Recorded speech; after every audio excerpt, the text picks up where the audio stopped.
మనతో పాటు ఉన్నారు సినీ క్రిటిక్ దాసరి విజ్ఞాన్ గారు ఉన్నారు. ఆయనతో మాట్లాడదాం. నమస్తే అండి. నమస్తే. మనం చూసుకోవచ్చు జానకిరామ్ కొడుకు ఎన్టీఆర్. సో అతను మరలా సినిమా ఇండస్ట్రీలోకి రీఎంట్రీ అయితే ఇవ్వబోతున్నాడు. సో దీన్ని మీరు ఎలా చూస్తారు?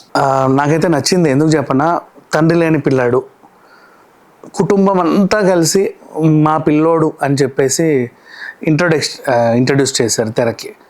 అది లైక్ సర్ప్రైజింగ్గా అనిపించింది. చాలామంది డైరెక్టర్ల కొడుకులు, ప్రొడ్యూసర్ల కొడుకులు, హీరోల కొడుకులు, హీరోయిన్ల కొడుకులు వస్తే ఉంటారు. అంటే నెపో కిడ్స్ బోల్డ్ అంతమంది వచ్చారు. ఎన్టీఆర్ గారి కుటుంబం నుంచి ఒక 4th జనరేషన్ పిల్లోడు ఇతను పలానా జానకిరామ్ వాళ్ళ అబ్బాయి. జానకిరామ్ అప్పుడు ఎప్పుడో వచ్చిన రోడ్ యాక్సిడెంట్లో ఏదో అయ్యింది, ఎవరు లేరు, మేమందరం ఉన్నాము వీడికి, నేను ఈమన్ అవుతాను, నేను అదవుతాను, నేను తాతను అవుతాను, నేను పిన్నిని అవుతాను, అందరూ మొత్తం కుటుంబ సభ్యులందరూ రావడం, వాళ్ళందరూ ఇంట్రడ్యూస్ చేయడం నిజంగా చాలా నచ్చింది. సిచ్యువేషన్ అయితే చాలా బాగుంది. ఓకే. నెక్స్ట్ వైవిఎస్ చౌదరి గారు ఆఫ్టర్ లాంగ్ టైమ్ మళ్ళీ అప్పుడెప్పుడో లాహిర్లో మన హరీష్ గారితో చేశాడు. ఆ తర్వాత ఇంకేం చేశారో వీళ్ళు, ఆయన కాంబినేషన్ అది ఒకటే అంతేగా. ఓకే. హరికృష్ణ గారితో అదొకటే కాంబినేషన్. తర్వాత మళ్ళీ చేయలేదా, చేశారు ఐ డోంట్ నో. తర్వాత హరికృష్ణ గారు సీతయ్య అవి ఇవి అన్నీ చేసుకుంటూ వచ్చాడు. సీతారామరాజు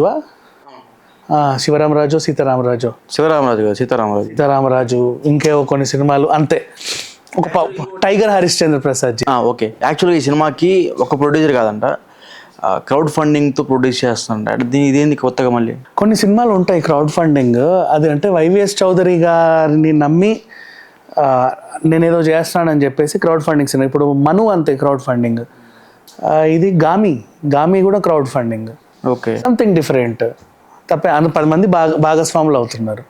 ఎంతోమంది లాభాలు వచ్చినా అందరూ పంచుకుంటారు. అంటే అతను కొత్తోడు కాబట్టి డేర్ చేయలేకపోతున్నారు ప్రొడ్యూసర్స్. చిచి అట్లేం లేదు. మరి ఇంతమంది వచ్చి ఒక హీరోని పరిచయం చేశాడు అంటే వీళ్ళే ప్రొడ్యూస్ చేస్తారు, కావాలంటే పెద్ద విషయం కాదు అది.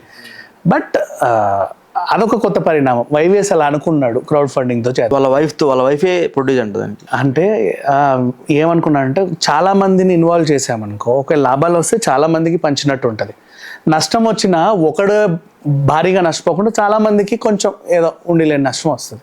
సో ఇట్స్ ఓకే, మంచి పరిణామం ఇది, దాంతో తప్పేం లేదు. బట్ ఖచ్చితంగా హిట్ కొడతారు. ఎందుకంటే పిల్లోడు ఇంట్రడ్యూస్ చేయడానికే ఇంతమంది వచ్చారు అంటే సినిమా చూస్తారు, చాలామంది ఉంటారు. అట్లీస్ట్ నందమూరి అభిమానులు చూసినా సినిమా హిట్ అయిపోతుంది. Okay, right. మీరు చెప్పినట్టు చాలామంది వచ్చారు, వాళ్ళ ఫ్యామిలీ మెంబర్స్ మొత్తం వచ్చారు, ఇంక్లూడింగ్ నాన్నమ్మ తాతలు అందరూ వచ్చారు.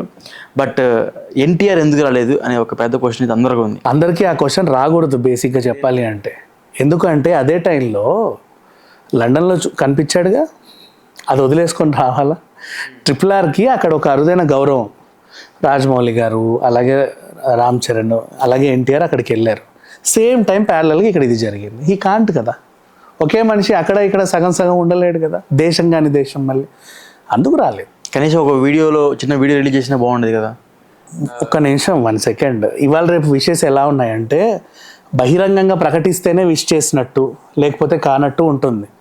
ఆ పిల్లోడే చెప్పాడు, జూనియర్ ఎన్టీఆర్ అన్న నాకు ఫోన్ చేసి నాకు అలా చెప్పాడు, ఇలా చెప్పాడు, ధైర్యం చెప్పాడు, కాంగ్రెస్ ఏదో అవుతారు, బాబాయ్ అవుతాడు, వాళ్ళ బ్రదర్స్ అన్నే కదా బాబాయ్, నాకు అది ఇలా చెప్పాడు, కళ్యాణ్ రామ్ బాబాయ్ అది చెప్పాడు, ఇది చెప్పాడు. ఎన్టీఆర్ రాలేదు, కళ్యాణ్ రామ్ ఎందుకు రాలేదు?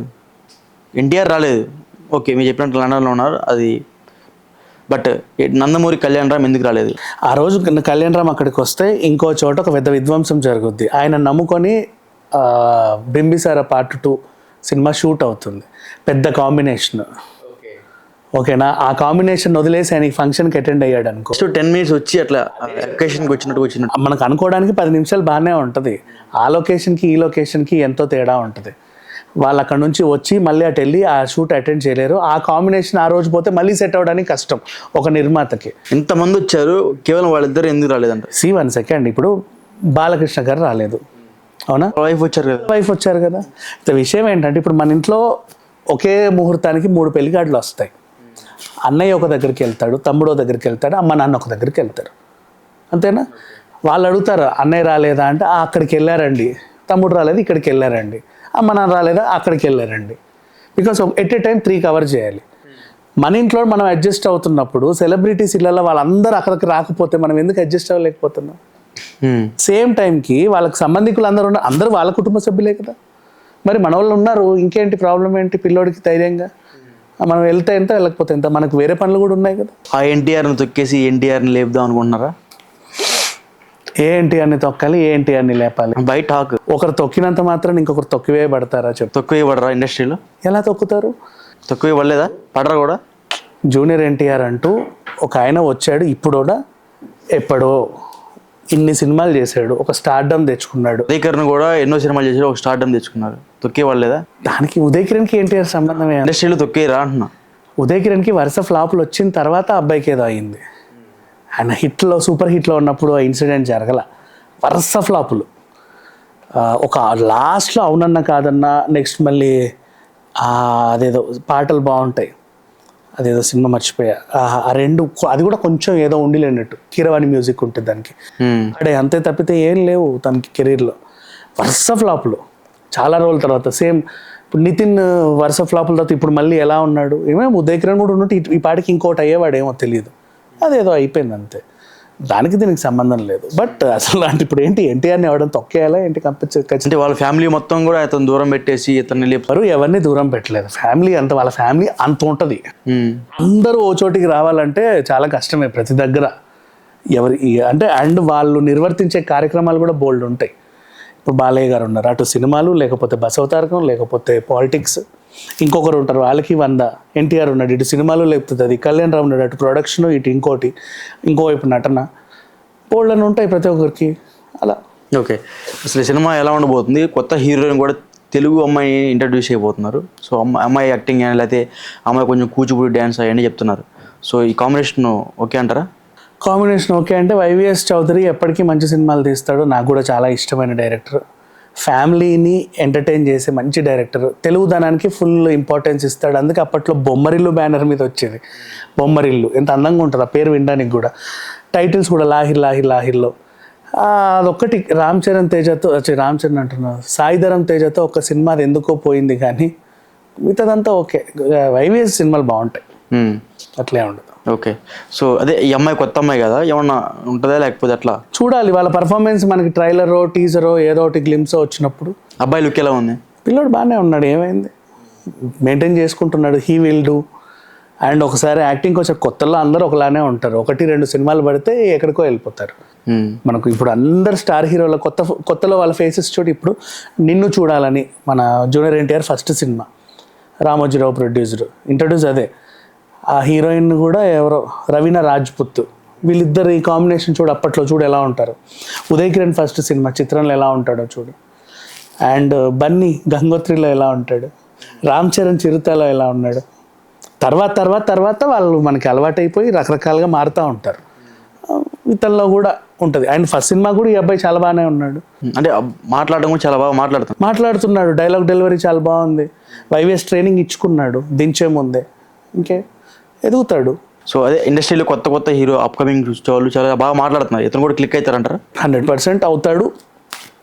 తను బాగా పర్ఫామ్ చేస్తే డ్యాన్స్ కానీ ఫైట్స్ కానీ అభిమానులకు నచ్చేవన్నీ ఈయనలో ఎలిమెంట్స్ ఉంటే 100% లేస్తాడు. ఆ విషయంలో డౌటే లేదు. ఎవరైనా సరే, ఈయననే కాదు ఏ హీరో అయినా అంతే. సీనియర్ ఎన్టీఆర్ చనిపోయారు, జూనియర్ ఎన్టీఆర్ ఉన్నారు, మళ్ళీ ఇతని పేరు కూడా ఎన్టీఆర్. ఇతను ఏమైనా పిలుస్తారు? ఇప్పుడు నందమూరి తారక రత్న కూడా ఎన్టీఆర్ఏగా, ఆయన ఇంట్రడ్యూస్ కూడా ఎన్టీఆర్ఏ తెలుసా. నందమూరి తారక రత్న ఎట్ ఏ టైం యాక్చువల్లీ ఇండస్ట్రీలో అది పెద్ద రికార్డు. ఒకేసారి 9 సినిమాలు లాంచ్. అది ఆయన లాంచింగే 9 సినిమాలు. అందులో ఒక్కటి ఏదో హిట్ అయింది, మిగతావన్నీ కొంచెం అటు ఇటుగా అంతే.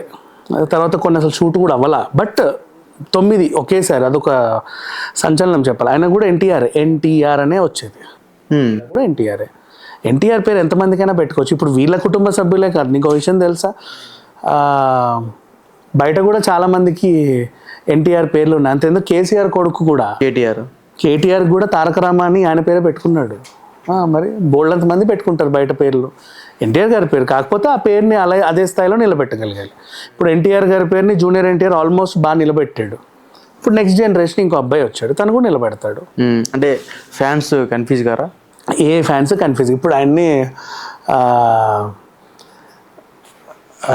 ఎన్టీఆర్ గారు, ఈయన జూనియర్ ఎన్టీఆర్ అన్నాడు, ఇతను ఏమనాలా, యంగ్ టైగర్ ఎన్టీఆర్ అన్నారు. ఈయనకి ఇంకో పేరు పెట్టుకుంటారు. అది అతను అంటే పెట్టుకోవచ్చు, కానీ కొన్ని వెబ్సైట్లు రాసేటప్పుడు ఎన్టీఆర్ పలానా సినిమాలో రాబోతున్నారంటే చాలామంది అభిమానులు కన్ఫ్యూజ్ అయ్యే అవకాశం ఉంటుంది. ఎందుకంటే కొంతమందికి ఇతను లాంచింగ్ అయ్యని కూడా తెలియదు. సో అలాంటి వాళ్ళు కన్ఫ్యూజ్ అవుతారు. టైటిల్ జూనియర్, ఓకేనా. ఇక మీద ఒకవేళ చాలామంది ఫస్ట్ సినిమాని పేరు మీద తగిలించుకుంటూ ఉంటారు. నెక్స్ట్ జూనియర్ ఎన్టీఆర్, ఇప్పుడు ఎట్లా దిల్ రాజు లాగా జూనియర్ ఎన్టీఆర్ అని కూడా అనుకోవచ్చు. ఏ junior NTR? Young tiger junior NTR వేరు, ఈ జూనియర్ ఎన్టీఆర్ వేరు. Okay right. ఓవరాల్గా ఇతని గురించి, ఈ సినిమా గురించి, వాళ్ళ ఫ్యామిలీ గురించి ఒక మాటలో చెప్పండి. ఏం చెప్తాను? నాకు నిజంగా తెలియదు. నిన్న ఎంతవరకు అయితే వాళ్ళందరూ వచ్చి ఎంతవరకు మాట్లాడారో అంతవరకే నాకు కూడా అవగాహన ఉంది.